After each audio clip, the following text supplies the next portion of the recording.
hikers, Rich and Laurel. We decided it was time to do a video about ourselves and kind of give you a little bit of background for how two 60-something people ended up wanting to hike the AT.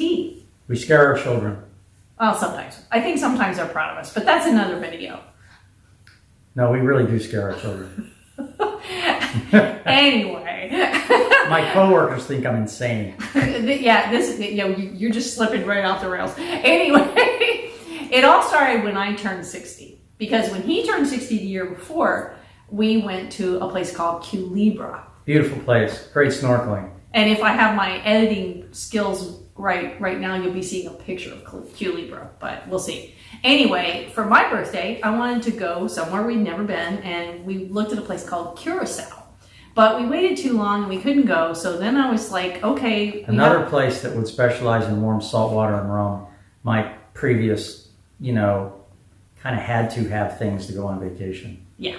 But anyway, that wasn't happening. So we had to find a place in the United States, and there had been a meeting not too long before I was planning this in Sedona that I didn't get to attend, but I'd never been to Sedona, and I thought, well, that might be kind of cool.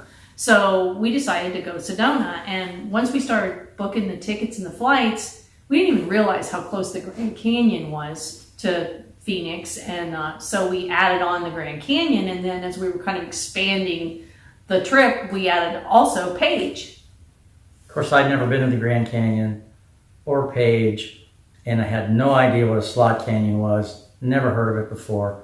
They're beautiful. Wow. They're really nice. So as we were planning the trip and we got ready to leave for the Grand Canyon, I was so naive. I had no idea that people actually went to the bottom. Yeah, you see the backpack I had with me. Hysterical. Oh my gosh.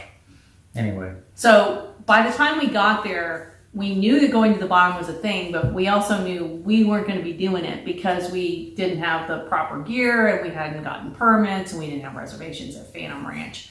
But we still had a great time. We got there and we hiked down Bright Angel for maybe a mile or two. It's really beautiful. And then we went out the Hermit Trail and watched the sunset at Hopi, which was really nice. And then our big adventure was we were going to get up before sun, in the dark, because we wanted to be dark was the key word there. Very dark. Right. We wanted to be to Cedar Ridge for sunrise, and we had the map. Lost. Yeah, it didn't work. We ended up in the perfect spot. I swear we just got lucky and started hiking in the dark down South Kaibab, and it worked out really well. Ooh, and as we were getting ready to go. Oh yeah, I forgot about that This guy, his wife was dropping him off in a minivan, and we were like, oh. Baby, wife, yeah. Yeah, we're like, oh, what are you doing? And he was doing a rim to rim to rim. Gonna run over and back through the bottom of the Grand Canyon. I'm like, okay, this guy's insane. Yeah. Yeah. And this was who knew that was a thing? We didn't. So anyway, we watched him go off into the distance, and we went down. We went through Uwa, and then we got to Cedar Ridge for sunrise, and seeing all these people going down that were going to Phantom Ranch, and we were just getting more and more bummed. But we resolved after that hike that we were going to come back and we were going to figure out how to get to the bottom of the Grand Canyon. And it all started there. That's how we started hiking. Right, exactly. Now, of course, continuing on with the trip, because we were already out there, we went ahead and went on to Page. And the slot canyons were incredible. We had a tour that they basically just let us, because I had my camera, they let us just go and wander around the slot canyons by ourselves. So we spent a good bit of time and had a great time. Yeah, we went down inside the canyon. It was nice and warm and sunny. When we came out, the wind was blowing like crazy. The weather had completely changed. It was very odd. It was really cold. Oh, yeah. I'm sorry. So then the next day we got up and saw the sunrise at Horseshoe Bend. And then later that day we went out to a plateau over Glen Canyon Marina that had 360 view. It was great. And that pretty much wrapped up Page. And then we drove on into Sedona. Sedona's a fun little town. Great day hikes. The Red Rock hiking there is beautiful. If you're into that whole vortex thing, you can get on those and get your vibe on, or whatever those vortex people do with those. That's a thing. I don't know anything about that. Yeah, I didn't understand it. The hiking in Sedona is absolutely spectacular. Those red rocks are there. Take a Jeep tour. Highly recommend that. Big fun. We stayed in a great little hotel right in downtown Sedona called the Star. Yes, right? yes. If And you go to Sedona, go see Ann. It's really reasonably priced awesome. in the middle of everything. And it's right in the middle of downtown. You can walk everywhere. It's very nice. That's after that. It was downhill on into hiking to figure out how to get the permits. Laurel worked like a dog on a bone to get the backcountry permits, to get meals at the Phantom Ranch, and which that's a whole nother video. right. It is, but it's a lot. It's a lot of work. Right. The people I went on TripAdvisor onto the forum, and they told us everything we needed to know, and so we figured out that we wanted to hike from the North Rim. Right. We decided we were going to do a rim to rim, which I'm wearing my shirt because we did it. But anyway, we decided we were going to start on the north and work our way down through the canyon, stay in Bright Angel. I'm sorry, Heidi keeps bringing all our toys. And then come back out Bright Angel Trail. So while we're getting all that in shape, we knew how to hike, but we hadn't camped. We car camped when we first got married before we had kids. One time. Yeah. So that was just mostly doing a little canoe trip, taking a bunch of beer, and laughing at your crazy friends in a canoe. Yeah. Because they didn't really, they're the Bickersons. But anyway. Yeah, that's another video. Put two bickery couple in a canoe and watch the show. That is funny as hell. Wow. Now we have completely slipped off the rails. Yeah, again, we do that. But so anyway, we got all the permits in place and we walked into REI. Now we had been to REI to get running shoes and stuff like that. So we knew we were going to have to come into this century on camping equipment, which, wow, it felt old. Yeah, well, I mean, it was a real eye-opener to see the gear and how much it had changed over 25 years. It was amazing. Who knew ultralight hiking was a thing? Bought our first tent on Craigslist. That was kind of a fail. Had it for like 5 minutes. And I don't think we ever actually slept in it. No. And then we bought a tent, and Hubba. And those wonderful people at REI were ever so helpful to fit us with packs and show us some sleeping bags and this and that and another thing, which of course, as we learned a little bit about what suited our hiking needs, the standard issue REI stuff just didn't fit us very well, was not real comfortable. So, here started the whole gear thing and learning all about that. We'll talk about that in later on videos. But, REI is a great company. Love those guys.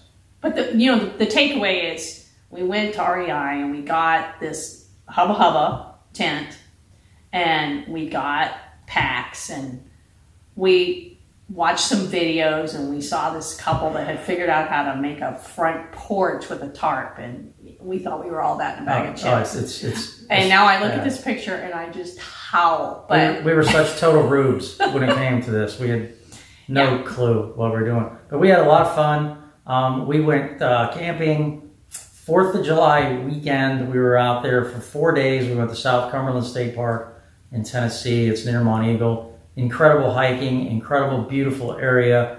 Super good training. Difficult hiking. Very good training, like she said. And it rained monsoon the whole 4 days we were out there. They were only like 4 people in the whole park, I think we ran into. And we were way older than these. Were all like 20-something. Yeah, they were all kids. Yeah. And I remember it was raining one day. I mean, it was pouring down rain. Our tent was in the only dry spot in, I think, the entire campsite, multiple campsites. And I looked at her and I said, we're really having a ball. We must really like this, or we're just crazy. So, not really sure which. Probably a little both. But we knew we were hooked that weekend. We were camping with way too much stuff, carrying way too much weight. We had way too many things, but we had a blast, and we knew this is just something we were going to have to start doing. Yeah, and we also are really lucky that we here locally in the Nashville area is a place that we train in Edwin Warner Park. It's called Mossy Ridge. And so in preparation again for that rim to rim, we got into where we put together this loop that when we did it twice was around 14 miles, which we figured was just about what we'd need to do to come down the north rim.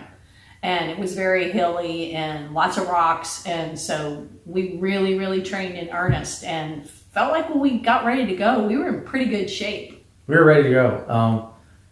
I wish we had spent one more day on the North Rim because there's a lot of beautiful hiking up there that we didn't have an opportunity to do. Which, yeah, when we're gonna go into the actual trip to the rim probably in the next video, because we're not. Right. Yeah, by the time we get all the pictures in and everything. But there was one thing we wanted to talk about because it came up in our video when we did the first video we did about the Nemo. One of my friends said that his other hat, which wasn't this one, but it looks like it said SOB, and what it actually says is SDB, which stands for Soggy Dollar Bar down the BVI, Right. but it also stands for his sailboat trail name. I don't know if it will be his real trail name, but his sailboat trail name is Swabby Deck Boy. Yeah, or just SDB.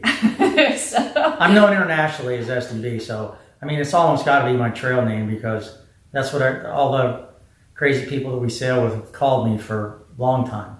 Yes, and shout out to Loco Ocho.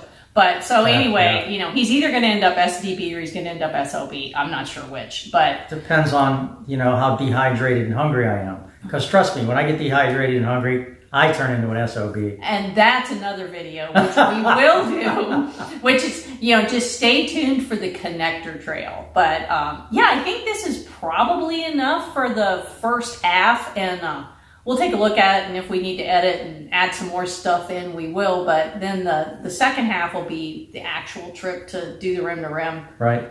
And how that led into the next step, which was, hey, do you think we should try to hike the AT? Or we just do a section hike and test it out first. Right. So thanks for watching. Right. Any questions, comments? Please, yeah. Leave them down below. Don't forget to subscribe. Yes, please subscribe. And thank you for tolerating Heidi and her squeaky toys. So until next time, thanks. See you later.